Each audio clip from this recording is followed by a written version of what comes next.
Welcome to the Paddle and Portage podcast. One thing that Joe Fredericks and I have in common is that we both came to the Boundary Waters as the first in our family history, in our family heritage. It wasn't a place that was part of the relationships until, for me, when I came up here for the first time to work, and when Joe moved up here to work, both on the Gunflint Trail.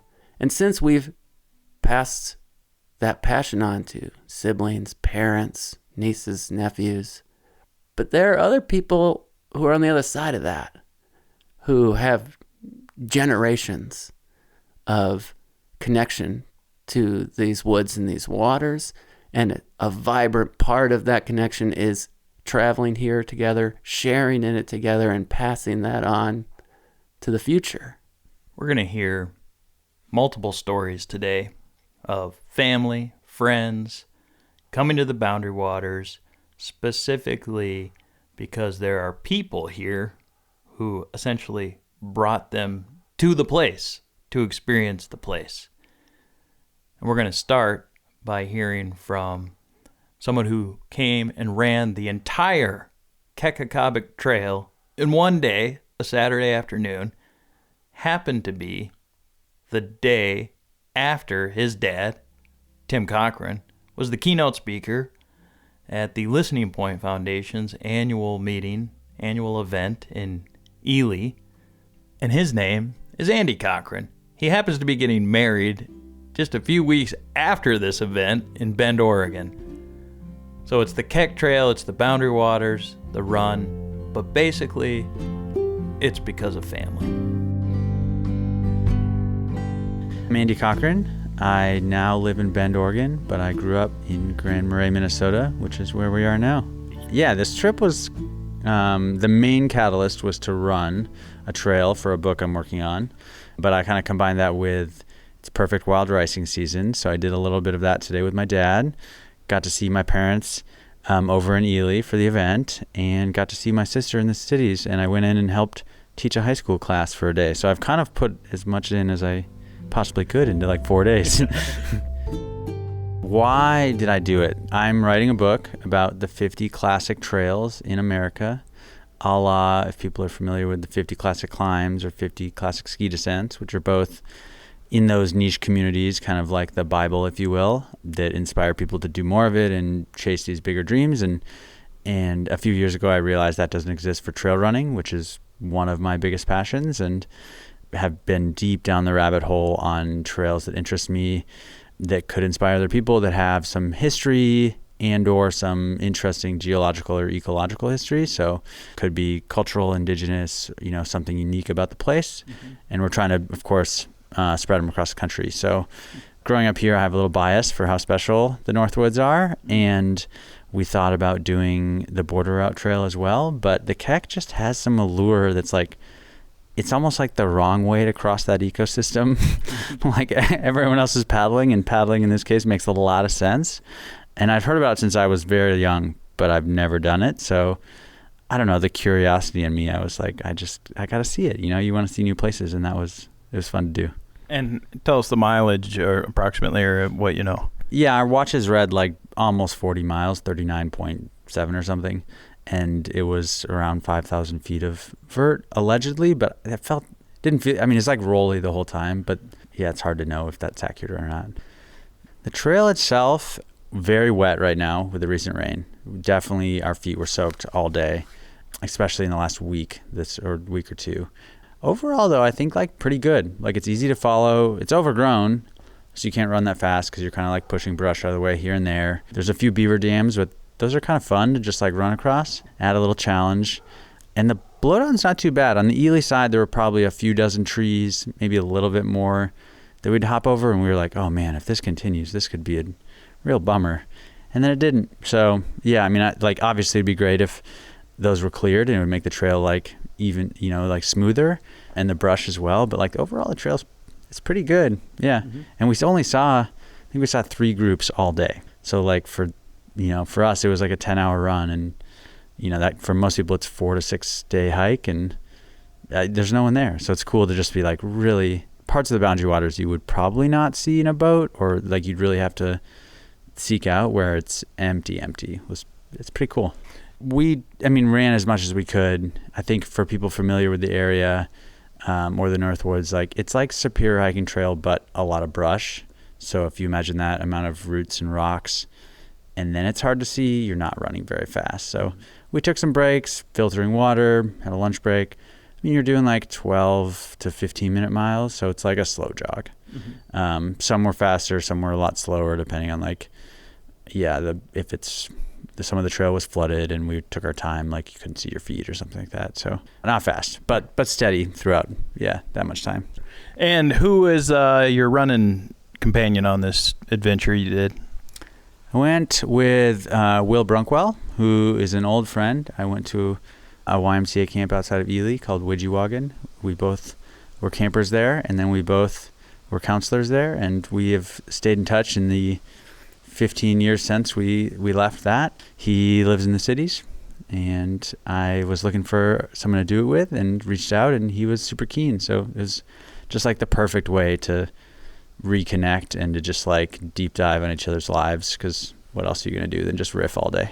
This is not like high aerobic, like we're in zone 1 or zone 2, just kind of deliberately trying to pace ourselves. Mm-hmm. So being able to chat was like good to be like, okay, we're not running too hard and we're not going to blow up.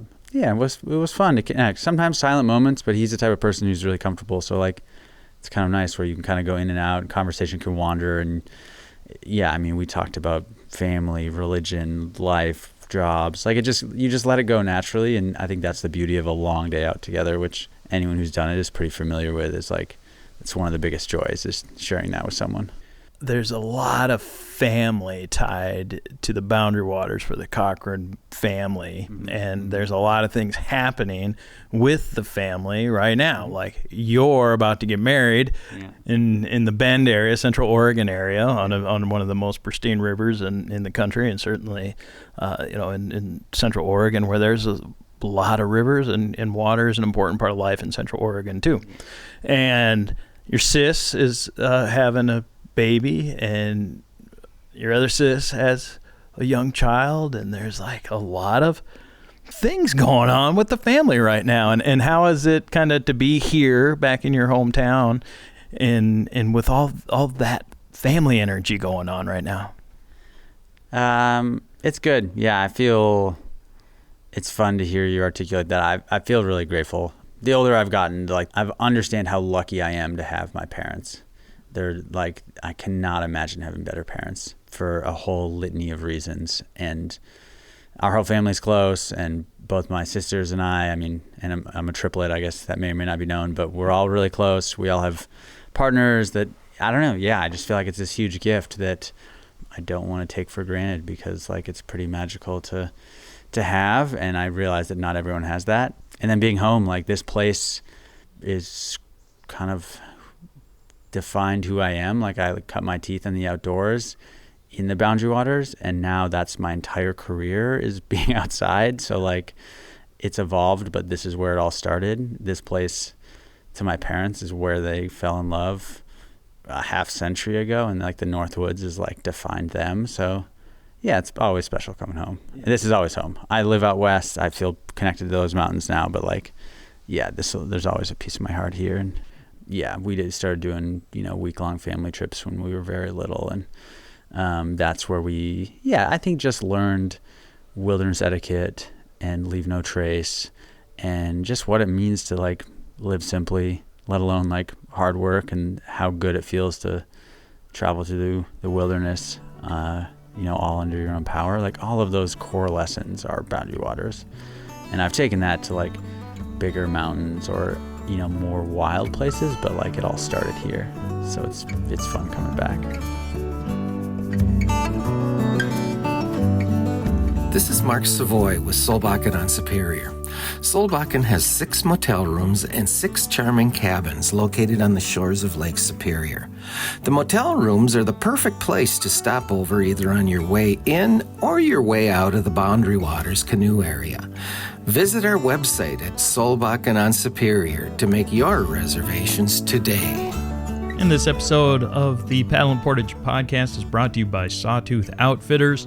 They're conveniently located on Highway 61 in Tofty. No matter what season, whether it's your first trip or you are an experienced adventurer, they are there to outfit you with the right gear and knowledge to ensure an unforgettable experience. Rentals include, of course, canoes, kayaks, bikes, guided tours as well. Their outdoor gear store is stocked with clothing, gear, maps, souvenirs, have you covered for all of the seasons. So whether you're on the North Shore for a short getaway or an extended trip, stop in and check them out. Otherwise, you can find them at sawtoothoutfitters.com or give Jeff and Sarah and the crew a call at 218-663-7643. Start planning your BWCA or North Shore adventure now. Sawtooth Outfitters. Joe, you are the one who introduced your sister to this place, to the Boundary Waters, and though she had never been here before, she had been to Sweden as a student and connected living with her host family. And she knew that there was something about this place that would really speak to them. So my sister, through the Rotary Exchange program in high school, went to Sweden, lived there for an entire school year. And I went there and visited, and in hindsight, I was like 13 at the time. The woods in this island that we went to on like the Baltic Sea or some sort of sea was very similar. Like the landscape, Sweden and the Boundary Waters looks kind of similar. We've heard that before from other people over the years. Looks like Sweden around here. So my sister stayed in close contact with her host parents, Lena and Stellan, for many, many years. Like 30 years ago is when she was a foreign exchange student. And she sent them my books, one about Ranger Janice up at Cache Bay, one last entry point about stories of danger and death in the Boundary Waters. And Stellan read those books and said to my sister, I gotta come see these Boundary Waters. I gotta see this place. And recently, Lena and Stellan traveled all the way from Sweden just to come see the Boundary Waters. My brother-in-law, Scott, my sister's husband, came along on the adventure with us up the Gunflint Trail. Here's a little bit about our experience. Hello there, I'm Stellan Bengtsson. I'm from Sweden. Today we went out on the Boundary Waters for a canoe ride and some fishing. We didn't get that much fish, but that doesn't matter. The canoe ride was great. It was really an experience. I loved it. Mm-hmm. The nature, the scenery, everything. The wildlife. No houses, no cars, no people, just water and the forest and us. Perfect. I expected wild nature, and we got wild nature. My brother lived in New York City for most of his life. I visited him a lot of times. I would never want to live there. I want out in the nature. That's my kind of life. That's what I'm enjoying. And, you mentioned that the fishing was a little bit slow, but... well, that's what you told me. Yeah, yeah. And sometimes that can sink morale, or people would be kind of grouchy. Some of my buddies from Iowa would be like, man, rough day, and kind of be huffing and puffing about it. But it seems like your spirits are pretty good right now. Well, we had a great day, didn't we? The weather, the wind, the temperature, everything was perfect, except the fishing maybe then. Yeah. So if somebody asked you when you get back to Sweden to describe the day, what would you say about like the sequence, the experience? Well, I did take a lot of pictures that I want to show some of my friends. My brother-in-law is a fisherman, like you, for example. Mm-hmm. But it's almost undescribable with words what I've experienced today. It's hard to explain to my buddies back home what I experienced today. Yeah. You have to be here to experience it. I want to send them all over. Yeah. Are there people in Sweden that know about the Boundary Waters of Minnesota? No, I don't think so. All people know about the States, of course, and a lot of Swedish people go to the States, but they mainly go to New York, Florida, California, and some other places. Nobody goes to Boundary Waters, except if they have a connection like you and I do. Then they might come here. Mm-hmm. It's not a place on the map that you want to go to if you don't know about it. You met me maybe 30 years ago or something about like that, probably 30 years ago, and now we're out sharing a canoe together. Well, That is a result of the exchange program from students. I was an exchange student in Hamburg, Pennsylvania in the 60s, 65, 66. And that has had so many spin-off effects. Jessica came to us, we came here, we came to Florida to see our other exchange student, and I made a lot of trips across the States. My brother even moved to the States. Mm-hmm. So I had a really good experience from the exchange program, and I can only recommend it to anybody. It's important. Yeah. It gives you so much quality to life. Mr. Henderson. Yes, sir. How about getting a Swede out into the Boundary Waters, Swedish man out there, and seeing it through his lens, or when you looked over at him, how it was to be out there with him today? What kind of became a dream and wanted to head into the Boundary Waters and be able to share that experience with him was really special. And to hear him describe it, it's we take it for granted sometimes. Maybe it's right in our backyard, but to have someone from so far away enjoy it as we do. You do every day, and I do occasionally, but. Yeah. Like you said, if the fishing wasn't the greatest, as you say, I'll tell you what, catching one fish was enough for me. Yeah. What are your thoughts about the family side of this experience? I mean, you see the number of families, and I mean, you like to pass it on to the next generation just to enjoy what we were able to enjoy, and like I said, being a little bit of togetherness and the serenity of the Boundary Waters. And I mean, we would definitely love to pass it along to our son. So hopefully Nicholas someday has a chance to come in with us, and I'm sure he will. And we'll put him with experts like yourself and Chad. Yeah. Yeah. And I think that's what this week has kind of become. This weekend is like, we're seeing these generational things happen, and like Tim and son getting married, and there's the sister, like I said, having the baby, and now Nicholas is here, and it's the first time he came to my place and saw my canoes and all that. Like, there's this sort of family thing about this whole weekend, obviously. Yeah, not just that you're here, but we're doing this generational thing now, which is a big thing for us, Yeah. I mean, your parents being here to share in Grand Marais and not necessarily the Boundary Waters, but we're all together here and we're just having a wonderful time together and with our Swedish friends, Stellan's wife Lena, who's back at the homestead, and getting to see some of the other parts of Grand Marais. And they were going to Nanabuju today, I believe, to tour. And and we'll still get this fish dinner. I mean, actually, there's enough pike in there. It's like we don't even need. If we just had that one damn walleye, just the one, and it was right there at the canoe too. I felt bad. I tried the first time to help Chad, and then he's like, no, I got it. Yeah. And so he grabbed it. I'm like, oh, man. But Stellan, how about the family side of this for you to meet? Maybe you've met Nicholas before, but... No, I didn't. Oh, this is your first time? First time, yeah. Mm-hmm. And so just this family side of this trip to Minnesota, it seems like it's pretty robust. Well, we have two daughters in Sweden, and we have two daughters in the States. Jessica's one of them, and she's very important.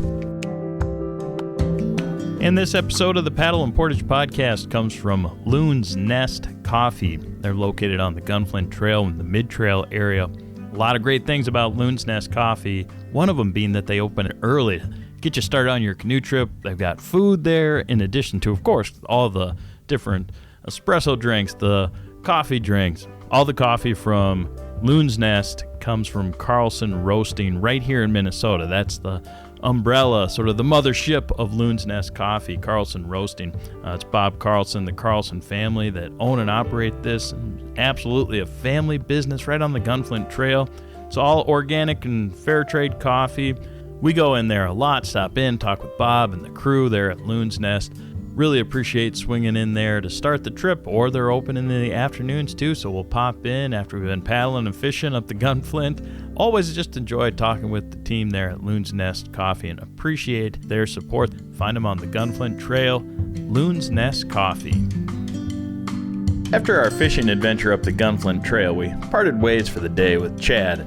Stellan, Scott, and I rolled down toward Lake Superior where the rest of the family was waiting. And despite the fact the walleye fishing was a little slow, we did come home with plenty of fish to cook up a giant fish fry for the whole family, including my nephew Nicholas. Stellan's wife Lena was there along with my parents and my sister. It was a great evening and spirits were high as the fish fried in peanut oil and some in olive oil with no breading. The waves of Lake Superior were rolling gently outside. The Yortis from North House was sailing by. Nicholas was skipping rocks on the water. It was the culmination of an experience that brought Lena and Stellan all the way from Sweden just to see this place. Vad är det med gädda? Inte gädda. Jag fiskar Yes. Nej, pike. Jaha, är det pike? Ja. En pike perch är gös. Det vi fångade var inte just, det var gädda. Jag såg ju fisken. Jag tog Have you catch the pike? I didn't know that. Dig in. Dig in, thank you. Deb, I forgot to get one. Don't forget that tartar paw. I'm going for it. Jag går och fiskar. Joe, shut it off. How come? We can ask after they eat. You're sitting inside, huh, Paul? Oh, not me. That is good Joe, load up. Yeah, so which was... It's What the kind of same fish, Dad? It's just one bread sure. and one... I mean the non-breaded kind. Yeah. Any good?